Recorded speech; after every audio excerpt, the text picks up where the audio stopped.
अस्सलाम वालेकुम। Pakistan property leader से मैं राना अदनान मुदस्सर हूँ। बहरिया टाउन कराची में रियल एस्टेट की हम लोग वीडियोस अक्सर आपके साथ शेयर करते रहते हैं। आज की इस खास वीडियो में हम बात करेंगे जो रियल एस्टेट के ऊपर टैक्स अप्लाई किए गए हैं गवर्नमेंट ऑफ पाकिस्तान ने। मौजूदा गवर्नमेंट की तरफ से जो नया बजट आया साल 2022 और 23 में जो टैक्स अप्लाई किया गया प्रॉपर्टी के ऊपर और इसका क्या इम्पेक्ट होगा, इसकी बड़ी मुख्तसर सी डिटेल है और इसका थोड़ा आफ्टर इफ़ेक्ट, ये चीज़ें बड़ी शॉर्ट सी बात में इंशाल्लाह मैं शेयर करूँगा आप लोगों के साथ। इसमें फ़र्स्ट ऑफ़ ऑल बता दूँ कि 3 तरह के टैक्स जो हैं वो अप्लाई हुए हैं और उन तीनों की तफसील वन बाय वन हम शेयर कर लेंगे। सबसे पहला है एडवांस टैक्स है, कैपिटल गेन टैक्स है और फिर जो टैक्स है रेंटल इनकम यानी या रेंटल प्रॉपर्टीज़ के ऊपर जो टैक्स आता है वो तीसरा वो टैक्स है। और सबसे पहले ये मैं बताता चलूँ कि एडवांस टैक्स जो है वो आज से पहले 1% और 2% था फाइलर और नॉन फाइलर के ऊपर। फाइलर क्या होता है कि जो लोग नेशनल टैक्स नंबर हासिल कर चुके होते हैं, बाकायदा FBR और इनकम टैक्स के साथ अपने गोशवारे अदा करते हैं और रजिस्टर हो चुके हैं, तो वो लोग टैक्स पेयर यानी फाइलर की कैटेगरी में आएंगे। जो लोग ये टैक्स वगैरह अपना NTN नंबर बनवा लेते हैं और फिर अपने गोशवारे अदा नहीं करते या नहीं फिलअप करते या प्रेजेंट नहीं करते, जिसमें फिर प्रॉपर्टी की डिटेल्स वगैरह नहीं देते, वो फिर नॉन फाइलर में आएंगे। बेशक उनका NTN बना हो और वो फिर डीएक्टिवेट कर दिया जाता है। लेकिन अभी यहाँ पे एडवांस टैक्स के अंदर जो बात है वो अभी फाइलर 2% टैक्स देगा और नॉन फाइलर 5% टैक्स देगा। तो ये 2% 5% की कैटेगरी दे दी गई है once again filer and non filer के लिए एडवांस इनकम टैक्स के। In case of mature property, any kind of property, आप प्लॉट्स परचेज़ कर रहे हैं, कमर्शियल हो, रेजिडेंशियल हो, विलाज हों, फ्लैट्स हों, बने बनाए घर हों या खाली प्लॉट हों, जो भी आपकी जुरिस्डिक्शन में आएगा। फॉर एग्जांपल आप कराची शहर में ले रहे हैं या लाहौर के किसी भी एरिया में आप प्रॉपर्टी ले रहे हैं, तो वहाँ पे जो DC वैल्यू होगी उसके अकॉर्डिंगली 2% एंड 5% टैक्स आप लोगों के ऊपर अप्लाई कर दिया जाएगा as per this new budget और जो भी इसके ऊपर टैक्स अप्लाई किया जा रहा है। कैपिटल गेन टैक्स जो है इसके बारे में थोड़ी वजाहत कर दूं।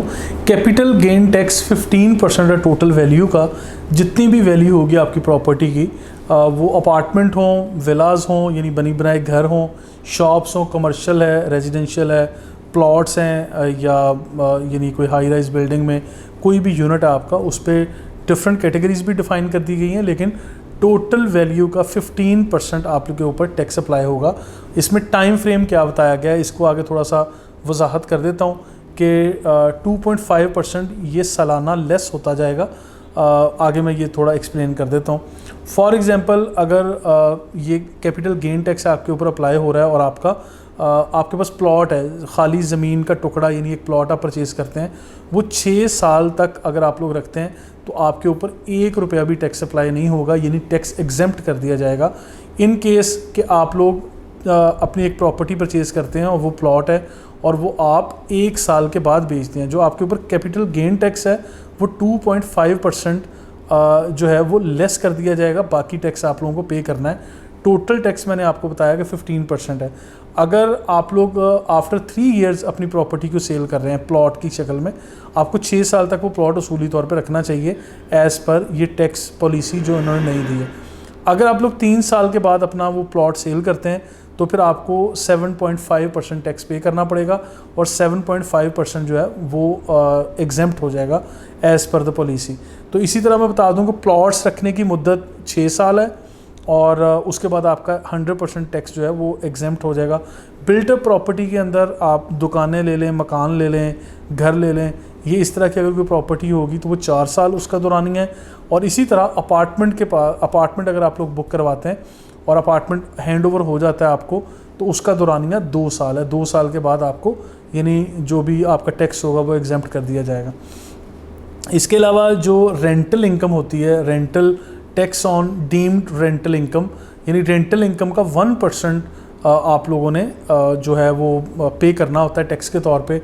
और इसकी कैलकुलेशन भी बता दी गई है कि अगर आपके पास तकरीबन 2.5 करोड़ तक की प्रॉपर्टी है और 2.5 करोड़ तक की प्रॉपर्टी आप और या उससे कम है, आप उसका रेंट ले रहे हैं या एंजॉय कर रहे हैं, आपके ऊपर किसी किस्म का कोई टैक्स नहीं होगा।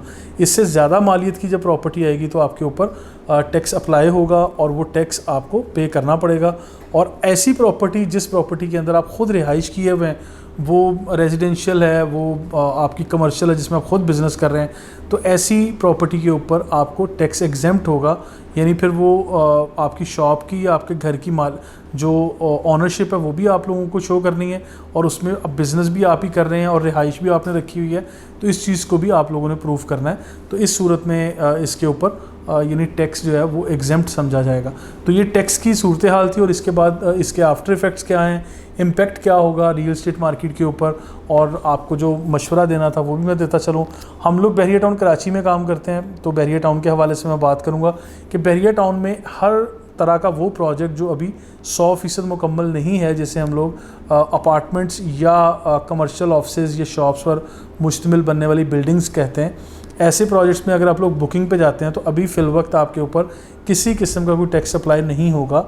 रिपीट कर देता हूँ कि फॉर बुकिंग जो प्रोजेक्ट इस वक्त बुकिंग की स्टेज पे हैं और आइंदा 2 से 3 साल के बाद आपको तकमील के बाद हैंडओवर होंगे, तो उनका टैक्स 3 साल के बाद अप्लाई होना शुरू होगा, ना कि आज से। तो वो लोग जो अपनी इन्वेस्टमेंट करते हुए इस चीज़ से डर रहे हैं कि अभी फ़ौरन से हमें टैक्स पे ना करना पड़े या इस तरह से ये कोई लंबी चौड़ी कमिटमेंट ना हो, तो फिर आप लोग इन चीज़ों के बारे में सोच सकते हैं। और बहरिया टाउन के अंदर जितनी भी प्रॉपर्टीज़ हैं, ये मैं बताता चलूँ कि बहरिया टाउन का मेन जना एवेन्यू प्रीसिंक्ट 2 है, प्रीसिंक्ट 19 का एरिया है, और इसके साथ साथ मिडवे कमर्शियल का एरिया, ये सारा एरिया कैटेगरी A1 के अंदर आ रहा है। यहाँ पे जिस तरह कराची सिटी में KDA के अंडर जो प्रॉपर्टीज़ आती हैं उनके ऊपर टैक्स अप्लाई होता है, तो उसी तरह से इनकी DC वैल्यू को भी डिसाइड करके टैक्स अप्लाई किया जाता है। और यहाँ पर बहुत सारी ऐसी प्रॉपर्टीज़ हैं लाइक बहरिया स्पोर्ट सिटी और बहरिया पैराडाइज़ का एरियाज़ हैं, जहाँ पे इनकी DC वैल्यू ज़रा कम है और टैक्स भी कम अप्लाई होता है।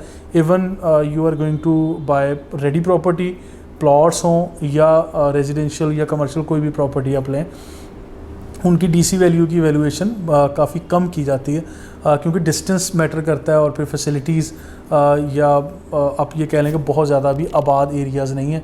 सिटी से कितना डिस्टेंस है, मेन गेट से बहरिया के कितना डिस्टेंस है, इन सारी चीज़ों को सोच के या देख के ये एनालाइज़ करके ही इनके टैक्स को जो है वो फाइनलाइज़ किया गया।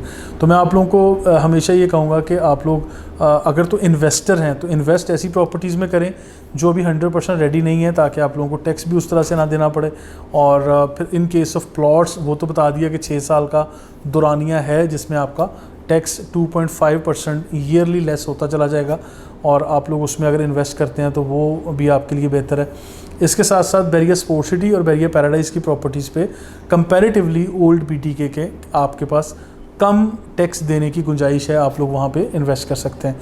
और यहाँ पे जब भी आप इन्वेस्ट करें, फर्दर आप लोग आके देखें, विज़िट करें, रेडी प्रॉपर्टीज़ हैं, रेडी नहीं है, या जिस बिल्डर के पास बुकिंग ले रहे हैं, तो इन सारी चीज़ों को देखने के लिए और मज़ीद मालूमात के लिए आप लोग हमारे सोशल मीडिया पेजेस पे हमें फॉलो कर सकते हैं। Thank you so much.